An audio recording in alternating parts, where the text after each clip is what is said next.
দুই দশকের রাজনৈতিক বিরতির পর রাষ্ট্র ক্ষমতায় ফিরে প্রথম কর্মদিবসেই ৭.৫ ঘন্টা অফিস করলেন প্রধানমন্ত্রী তারেক রহমান।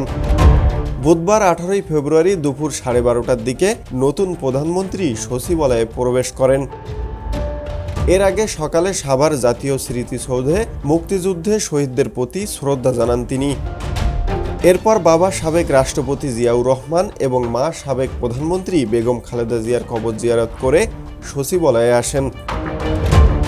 প্রধানমন্ত্রী সচিবালয়ে পৌঁছালে তাকে স্বাগত জানান মন্ত্রিপরিষদ বিভাগের ঊর্ধ্বতন কর্মকর্তারা।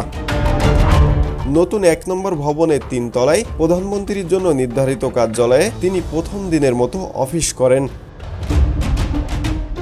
একই ভবনে ৩য় তলায় মন্ত্রিপরিষদ বিভাগের মন্ত্রিপরিষদ কক্ষে বিকেলে সদ্য গঠিত সরকারের নবনিযুক্ত প্রধানমন্ত্রী তারেক রহমানের সভাপতিত্বে মন্ত্রিপরিষদের প্রথম বৈঠক অনুষ্ঠিত হয়। প্রধানমন্ত্রী তারেক রহমান প্রথম কর্মদিবস শেষে সচিবালয় ছাড়েন সন্ধ্যা ৭টা৩৬। প্রশাসনের কেন্দ্রবিন্দুতে দিনভর ব্যস্ত কর্মসূচি ও একাধিক বৈঠকের মধ্য দিয়ে কাটে তার প্রথম দিনের অফিস। প্রায় ২ দশক পর চতুর্থবারের মতো সরকার গঠন করেছে বিএনপি। দলীয় চেয়ারম্যান হিসেবে এবারই প্রথমবার প্রধানমন্ত্রী হিসেবে দায়িত্ব পালন শুরু করেন তারেক রহমান।